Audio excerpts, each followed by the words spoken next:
Hey everyone! In today's video, we will be going over organization and practice tips. The first thing is organization. I have with me a 3-ring binder, and in this binder, I have one side of loose leaf sheet music and one side of music and sheet protectors. In order to find this quickly and efficiently, I have designed a list, and on this list, I make sure I specify loose leaf and music and sheet protectors. On one side, you can write the song, and on the other side, you can write the author of the song. Next, we're going to move on to 6 universal practice tips. The first practice tip is warm-ups. So you can use warm-ups for your scales, technical exercises, or a song. If I haven't taught you technical exercises or the scales, pick a song that you've already done, go over it a couple of times, and then your fingers will be warmed up and ready to play. The next thing we're going to go over is a practice tip called divide and conquer, which means take the music that you have and split it into sections. You can do 2 measures, 2 lines, 1.5 lines, 3 measures, whichever works for you. Take it and put it into smaller sections. And then the next practice tip is hands apart. So when you do this, you can do the right hand first, and then you can do the left hand or vice versa, as long as you're doing one hand to where it is sufficient. When it is sufficient, move on to the next hand. Make that hand sufficient. Then put it hands together. Work within those sections. Once you have it hands together sufficiently, move on to the next section that you have, and you can do the right or the left, whichever one comes first. Then you can also label the sections. You can have a section with an A or a section with a B. You can put 1 or 2 on it just to keep track of your sections. Keep dividing your music and keep putting it into sections. Keep practicing hands apart, then hands together, and before you know it, you'll be at the end of your piece. And then you can move on to sustain pedal, dynamics, and whatever else you need to do within that particular piece.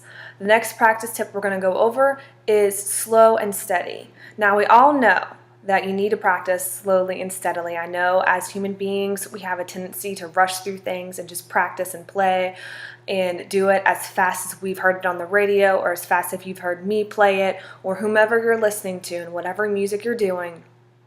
You need to start with it slowly and learn it efficiently. Once you've got it down and have a good grasp on it, then you can move on to speeding it up. And even when you speed it up in parts. So first you can start with a metronome of the beat of 50, and then you can do 55, 60, 65. Once you get a little better, more proficient at the song, then you can jump to from like 70 to 80 or so on. The next practice tip that we're going to go over is counting. When you come across a rhythm that is difficult, you need to count it out loud. This will engage a part of the brain that helps you to focus more.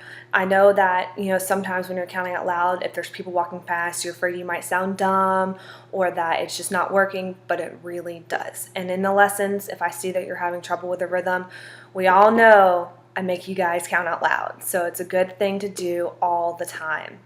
The next practice tip is consistency. So if I tell you to practice every day, practice every day. If I tell you practice 3 times a week, practice 3 times a week. If you need to practice for a set amount of time, practice for that set amount of time.